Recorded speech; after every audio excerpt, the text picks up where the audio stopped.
todos, bom dia, boa tarde, boa noite. Nosso conteúdo de hoje, sobre nossa aula, é sobre o espaço industrial brasileiro.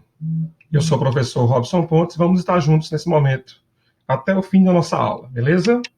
Vamos em frente. Então, galera, preste atenção comigo. A nossa aula, ela fala sobre o espaço da industrialização brasileira. A gente sabe que alguns governantes brasileiros tiveram uma participação intensa nesse processo de industrialização do país, tá? A gente vai falar um pouquinho sobre eles um pouco mais na frente. Mas aqui ele já dá uma dica de quem são esses governantes brasileiros que no passado deram um pontapé inicial para esse processo de industrialização. Um deles é Vargas, né? Na década de 30, década de 40, ele vai inicializar esse processo de industrialização. E Juscelino Kubitschek de Oliveira, que além de também ter contribuído para esse processo de industrialização, ele foi o responsável pela construção de Brasília, lá no centro-oeste brasileiro. Beleza? Vamos à frente, tá? Então, também é importante entender, né, que o processo de industrialização brasileiro ele vai se aperfeiçoando ao longo do tempo, tá? E aí, muitas vezes, os fatores locacionais promovem essa nova relocalização da indústria. E no Brasil não foi diferente, tá? Tanto que vão surgir os chamados tecnopolos, né? Ou polos de tecnologia. E aí, um exemplo disso é que nós temos um tecnopolo na Paraíba. Ou seja, na década de 80, né, surge ao redor da UFCG, principalmente, um polo de desenvolvimento de softwares. Até hoje é muito importante dentro do contexto da industrialização, hoje associado ao meio técnico, científico, informacional, né, ou a terceira revolução industrial, naquilo que Milton Santos chamou de revolução técnica, científica e informacional. Tá? E temos também aqui outros importantes centros de tecnologia, vinculados principalmente a centros de pesquisa, as universidades, né, que desenvolvem ali no seu entorno esses centros de pesquisa. No caso de Campina Grande, o chamado Parque Tecnológico, que vai incubar diversas empresas de base tecnológica. Beleza? Isso aqui na nossa região da Paraíba. Então, Campina Grande ela é classificada atualmente como um polo tecnológico, né? Então, o governo da Paraíba, principalmente, e o governo federal, fomentam esse desenvolvimento a partir dessa universidade e dos centros de pesquisa associados a essa industrialização. Beleza?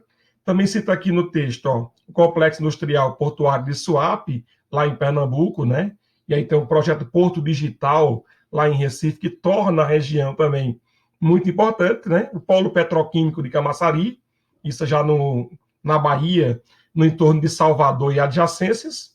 Olha só, o polo da agroindústria, né, modernização tecnológica do campo, no centro-oeste brasileiro, Goiás, Mato Grosso, como uma região de expansão dessa agropecuária, e uma tecnologia industrial voltada para essa área, chamada agroindústria, o agronegócio associado à indústria, por aí. O Tecnopolo de Blumenau, né, muito associado aí também à produção de softwares, mas também a indústria têxtil da região, tá? Tá muito, muito forte.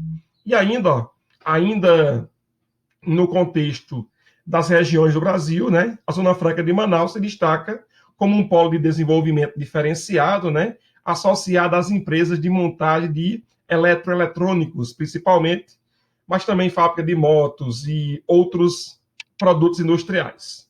Beleza? E aí, para a gente entender isso, né, primeiro vamos entender como é que se deu esse processo de industrialização do Brasil.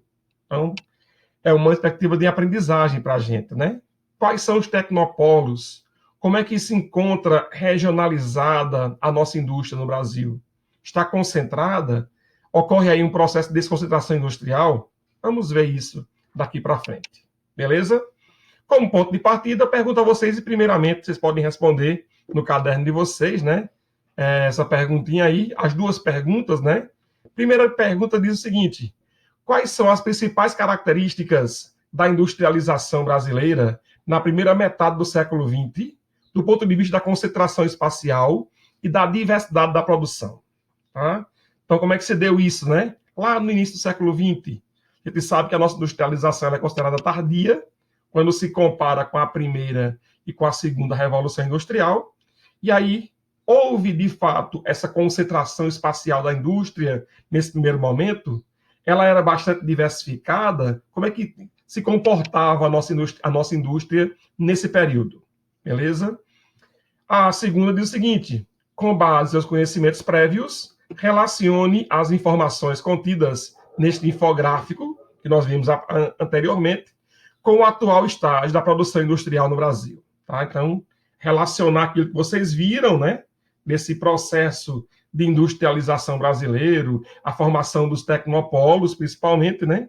Como é que se encontra atualmente a nossa industrialização? Como é que se comporta a indústria no Brasil nesse momento? Vamos para frente.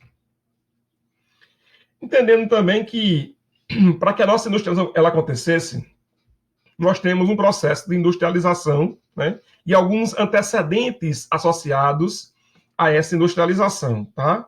Então, para entender tudo isso, o texto fala que nós precisamos voltar ao tempo da não industrialização, quando o Brasil não tinha ainda um processo de industrialização, tá? Isso quer dizer o quê? O Brasil estava ligado ao chamado Pacto Colonial. Então, o desenvolvimento da industrialização brasileira está fortemente ligado ao processo de desenvolvimento do capitalismo na Europa. Então, do século XV, século XVI, quando ocorre a transição do modelo feudal de desenvolvimento para o modelo capitalista de desenvolvimento, então, ali começa uma doutrina econômica chamada de mercantilismo. E o mercantilismo, né, ele era baseado no chamado colonialismo, e o colonialismo determinou o chamado Pacto Colonial. O que quer dizer isso? Que o Brasil, como colônia de Portugal, só podia vender a Portugal e só podia comprar de Portugal. Então, havia essa condição, né? Ou seja, a colônia dependia da metrópole e daquilo que a metrópole permitia a colônia fazer. Beleza? Por essa razão, ó, essa colônia vai crescer de alguma forma, tá? Vai diversificar suas ocupações, como o texto diz, ó.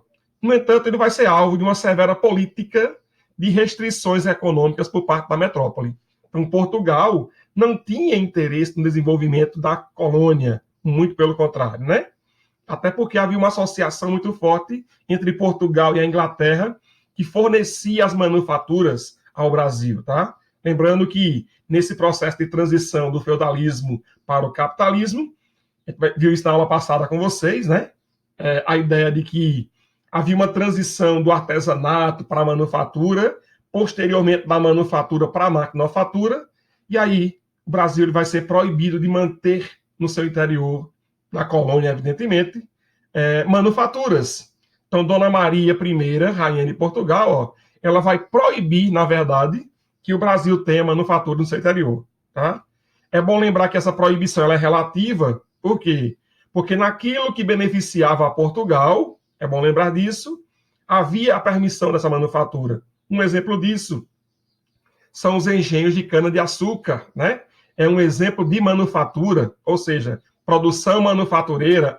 A primeira agroindústria brasileira era, de fato, ali o engenho de cana-de-açúcar. Então, a produção de rapadura, a produção de cachaça, a produção de álcool estava associada aí a esse processo. Beleza? Então, ele diz o seguinte, ó, no texto. A proibição de manufaturas no Brasil teria como principal beneficiária a Inglaterra, a Grã-Bretanha, que continuava a fornecer produtos manufaturados a Portugal. Então, Portugal não desenvolveu manufaturas, tá? Dependia de quem? Do fornecimento da Inglaterra para poder abastecer a colônia, tá? Então, se liga nisso aí, tá? E outra, o texto fala aqui, ó, que a Inglaterra não tinha qualquer interesse que as áreas coloniais se industrializassem. Pelo contrário, interessava-lhe tirar proveito do Pacto Colonial Lusitano. Ou seja, a ideia de que havia uma determinação de Portugal para que esse pacto colonial, né, tivesse lá essa divisão do trabalho entre a metrópole que fornece manufaturas e a colônia que fornece matérias-primas. Então, uma relação comercial desigual. Ou seja, ali a balança comercial atendia ao interesse de Portugal e não ao interesse do Brasil, que era a colônia de Portugal.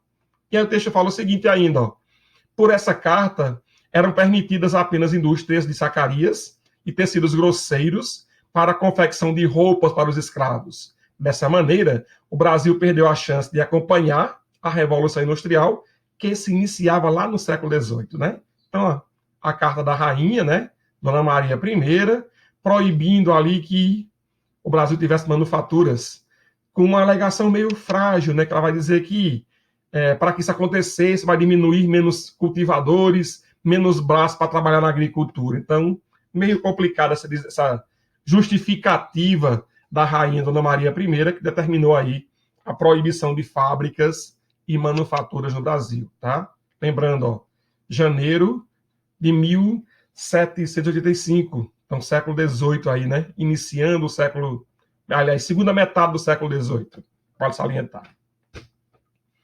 E ele diz o seguinte, ó, o sistema colonial funcionou com razoável eficiência até finais do século XVIII, né? Só que os conflitos na Europa, as guerras napoleônicas principalmente, vai obrigar a corte portuguesa a migrar para o Brasil. Então, Dom João VI vem para cá, né? E aí, chegando aqui, ele vai ser obrigado a mudar um pouquinho a dinâmica econômica do país, por conta da necessidade que a corte tinha de consumir também produtos manufaturados, né? No caso, já aí, iniciando uma industrialização na Europa, mas no Brasil não tinha nem começado ainda essa industrialização. Então, o que é que Dom João VI faz? Ele simplesmente editou uma carta régia, revogando o alvará de Dona Maria I e abriu os portos às nações amigas, né? Então, a Inglaterra passa a ter também um interesse muito grande na colônia brasileira, agora como mercado consumidor, beleza? E aí também começa a haver um primeiro surto industrial no Brasil, né? Essa visão tem a ver com isso, beleza? Detalhe, né?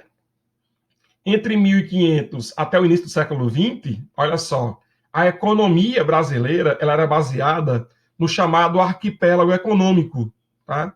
Então, deixa eu aqui fala, o arquipélago econômico brasileiro, no século XIX, né?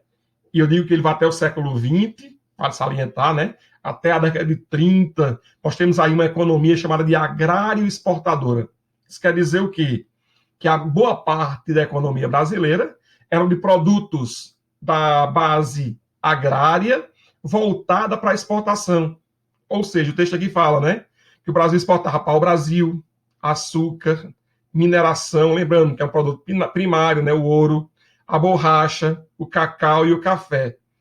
E aí, cada região brasileira, ela teve um produto, né? Possuía ali um produto que tinha forte aceitação no mercado externo, tá? E alguns produtos também, como é o caso da pecuária, que era destinado a abastecer a colônia, tá? Ou seja, o Rio Grande do Sul, por exemplo, o Nordeste brasileiro, se destacaram na produção pecuária, a produção de carne, né? A carne de charque, ou a carne de Ceará, como ele chamava aí, um apelido bem interessante que até hoje no Nordeste se utiliza muito com relação à carne de charque, né? E essa charque ela vai abastecer as Minas Gerais, ó. Ela vai ser imprescindível para o desenvolvimento interno da colônia no período da mineração, beleza? Isso porque quando ocorre a decadência da cana-de-açúcar, do pau-brasil no Nordeste brasileiro, há uma transferência da economia para a região central do Brasil. Tanto é que vai acontecer ali, associado a essa mudança do perfil econômico brasileiro, né, um processo de urbanização, ou seja, as primeiras cidades do interior do Brasil, né, Mariana, Vila Rica, Diamantina, por exemplo, são cidades do interior de Minas Gerais, muito forte ainda nesse contexto, beleza? Está aqui associado a essa região das Minas Gerais, tá? E aí também ocorre um surto industrial na era chamada de Era Mauá. Então, Irineu Evangelista de Souza, né, o Barão de Mauá, ele vai construir as primeiras rodovias brasileiras, tá? Vai iniciar também os primeiros portos do Brasil, e aí começa a haver esse surto industrial a partir dessa era, né? Final do século XIX, início do século XX. ok? E é claro, né? A grande questão é que essa economia de arquipélago brasileira, por que esse nome de arquipélago, né? Porque se referiam a ilhas econômicas dentro do Brasil, ó. Então, um conjunto de ilhas, ele vai equivaler a um arquipélago, né? Então, é o que está posto aí para a gente, beleza? E aí nós temos, ó, a cana-de-açúcar, ó, aqui na região litorânea do Brasil, tá? A produção de algodão no interior do Nordeste, tá? Maranhão também, ó, essa região aqui. A produção de cacau no sul da Bahia, Ilhéus, Itabuna e adjacências. A pecuária no interior do Brasil, ó, Nordeste brasileiro, acompanhando aqui o Rio São Francisco, né?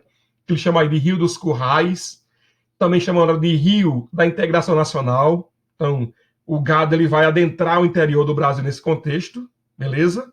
As drogas do sertão na Amazônia, ó, associado com a borracha já no século XIX, tá? Então, ocorre aí esse processo de distribuição econômica, tá? Depois vem aqui, ó, o café na região, a mineração no interior do Brasil, ó, beleza? E, é claro, toda essa dinâmica aqui, de toda essa dinâmica, na verdade, sobre a economia brasileira, nós temos aí o café se sobressaindo. Por quê? Porque vai ser a partir da crise do café e dos capitais que foram obtidos, né, aglomerados, acumulados com a cafeicultura, que nós temos aí o início do nosso processo de industrialização. Beleza? Então se ligue nesse detalhe aí, que está muito fortemente ligado à condição da cafeicultura, né? Uma elite agrária, pode-se dizer assim, né? Está muito associada a isso. Beleza? Vamos para frente. Então, o café, ó, ele vai ser o carro-chefe, né? Como eu disse a vocês. Né? Hoje em dia, está tudo mecanizado, totalmente diferenciado aí a produção de café. Produção, né? Plantio, cuidados, colheita desse café, beleza? Mas lá no final do século XIX, era tudo feito manualmente. E quando houve lá a abolição da escravatura, né? Nós temos aí a chegada dos imigrantes europeus, que vão ser trazidos para o Brasil para trabalhar nessa cafeicultura, beleza? Consequentemente, né, os trabalhadores que escravizados, que desde o século XV, XVI até o século XIX, né, serão libertos, mas não darão oportunidades de que eles tenham lá um trabalho assalariado, como é proposto para os imigrantes que estão chegando ao Brasil, beleza? Se ligue nesse detalhe aí, tá? Professor, qual a importância, então, desses imigrantes, né? Além de virem trabalhar na lavoura do café? Muitos deles já tinham conhecimento da produção industrial, então eles vão vir, primeiramente, convidados para trabalhar na lavoura do café, mas aí a crise de 1929, principalmente, é chamada também de crise do café.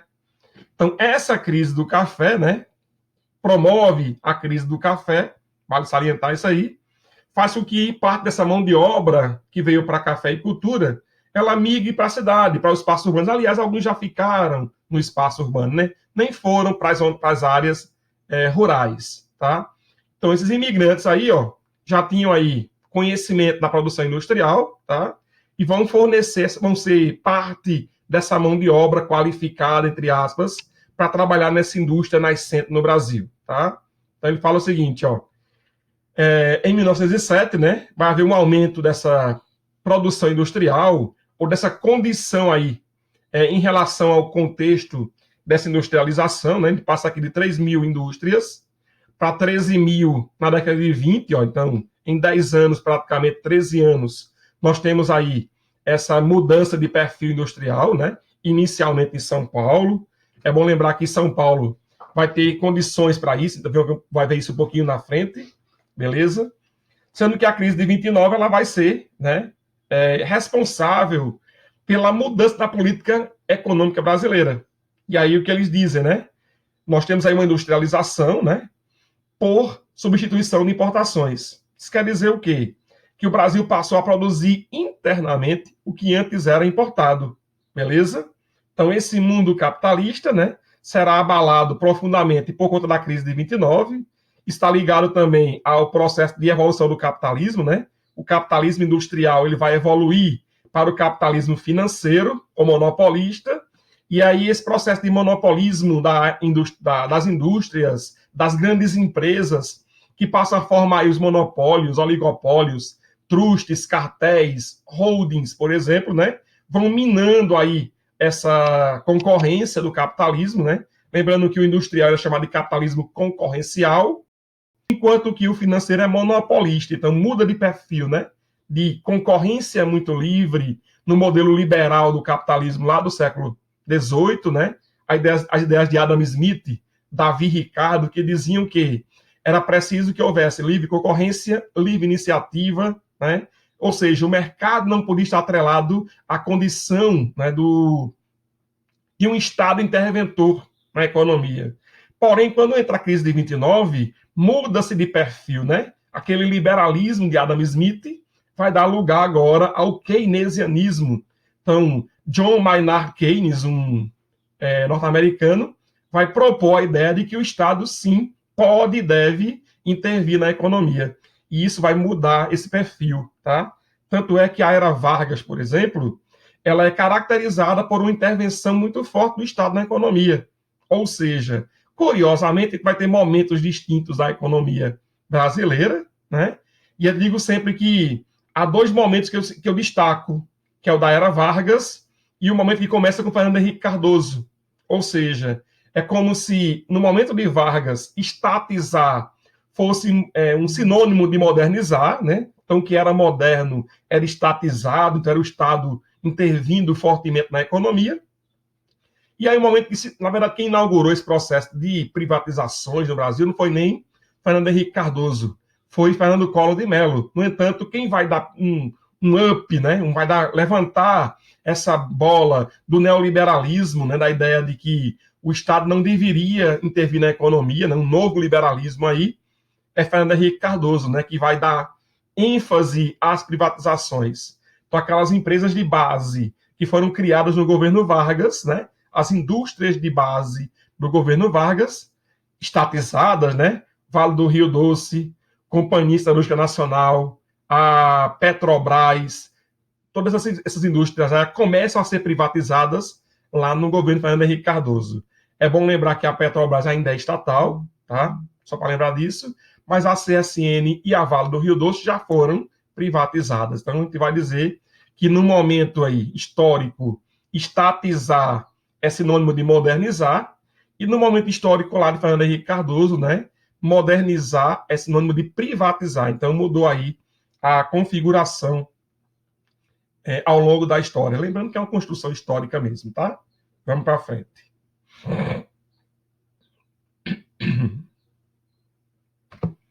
E aí, gente, por que aqui São Paulo, né? O eixo, eu digo sempre que é eixo Rio, São Paulo, Belo Horizonte. Que as indústrias elas vão se aglomerar ali. Porque elas vão ter essa condição de concentração industrial naquele lugar, né? No Sudeste brasileiro. Eixo São Paulo, Rio, Belo Horizonte. Primeira coisa, ó, concentração de infraestrutura de energia, tá? Fonte de energia. Temos ali um processo de comunicação e, tá, claro, os transportes, né? Bom lembrar também que esse transporte inicialmente era baseado nas ferrovias, né?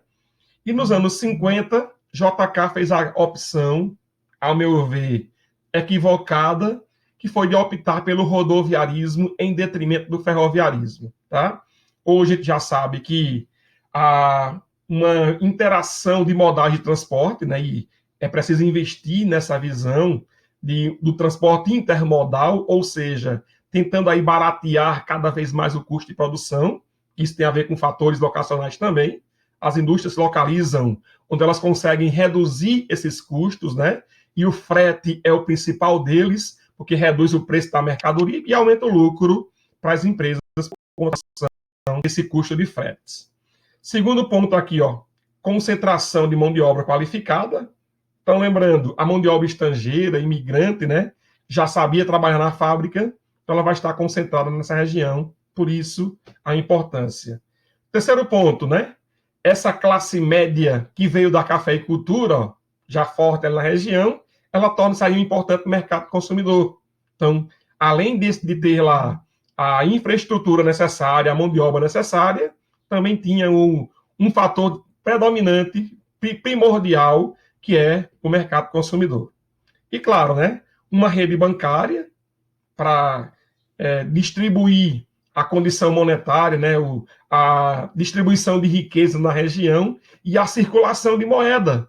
É bom lembrar que essa condição do dinheiro circulando também é essencial para as relações de consumo que estavam nascendo naquele momento ali histórico. Beleza? Olha só, como eu lhes disse, né? Esse espaço industrial brasileiro ele vai se desenvolver a partir de alguns líderes. Então, o primeiro deles é Vargas, que a gente destaca para vocês. O segundo deles, ó, JK, né, que construiu Brasília. Alguns até o criticam por conta disso, né? Virou uma bagunça Brasília. Aqui nós temos, né, Médici, que vai dar também uma importante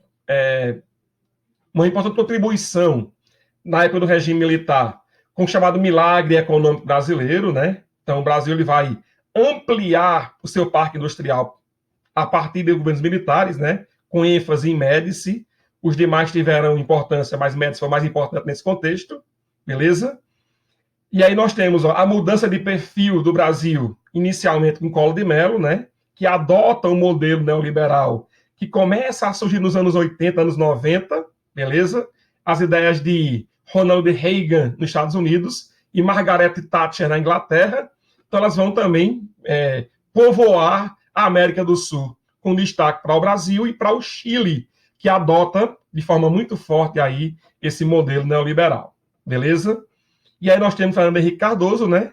Que os processos de privatizações iniciam com Collor de Mello, mas se consolidam também com Fernando Henrique Cardoso, tá? Então, a mudança de perfil que eu lhes falei, né? Num modelo lá de Vargas estatizante e no modelo de Fernando Henrique Cardoso privatizante, tá? E aí ele mostra também, ó, no início do século XX, a Estação da Luz de São Paulo, esse prédio ainda é muito parecido com o que tem hoje, né? O que tem hoje parece com esse daqui, na verdade, né? E aí nós temos ali o escoamento da produção, a mobilidade de pessoas, né, para o interior do estado de São Paulo, principalmente. A cafeicultura ainda é muito forte nesse contexto. Vamos para frente. E aí, gente, ó, Vargas é chamado de Estado desenvolvimentista, né? Então a ideia dele era essa. Então, entre a Revolução de 30 e a Segunda Guerra Mundial, o Brasil inicia o que a gente chama de Revolução Industrial Brasileira, tá? Então, esse espaço aí industrial brasileiro, ele começa, na verdade, com essa queda da oligarquia cafeeira. É bom lembrar que Vargas entra no poder a partir de uma disputa, na verdade, oligárquica, né? Então, havia ali, historicamente, aquela disputa do café com leite, né? Então, a República do Café com Leite, no momento era São Paulo no poder, que era o café, e no outro momento era Minas Gerais no poder, que era o leite. Então, essa briga toda, queriam dar um golpe lá e São Paulo permanecer no poder, e aí Vargas vai tomar o poder, inclusive com um evento que envolve a nossa pequenina e heróica Paraíba, que foi a morte de João Pessoa, tá? Ele pode trabalhar isso com vocês no outro momento. Beleza? Então, o que acontece? Nesse momento aí, ó, surge a indústria de bens de consumo no Brasil, né, inicialmente. Também a indústria de base, né? Então, energia, mineração, distribuição de produtos, tem a ver com isso, essa indústria de base, né? E, claro, as fontes de energia, é o caso da Chesf no Nordeste brasileiro, beleza? Foi inaugurada aqui na era Vargas, né? Então, a CSN, ó, produção de aço, né? Então, você não tem indústria se não tiver aço, beleza. A Vale do Rio Doce, a mineração, né? O minério de ferro, que vai abastecer essa indústria siderúrgica lá no Rio de Janeiro, tá? Na cidade de Volta Redonda, lá no Rio de Janeiro. A Vale do Rio do, melhor, a Chesf, produção de energia elétrica no Nordeste brasileiro, e também a Petrobras, né, que começou ali a prospectar petróleo no Brasil. Todas as empresas de base estatal. Se ligue nisso aí. Pessoal, a gente terminou essa aula por aqui hoje, tá? Qualquer dúvida, deixe nos comentários aí pra gente e a gente responde na medida do possível, beleza? Grande abraço para todos. Até a próxima aula e bons estudos.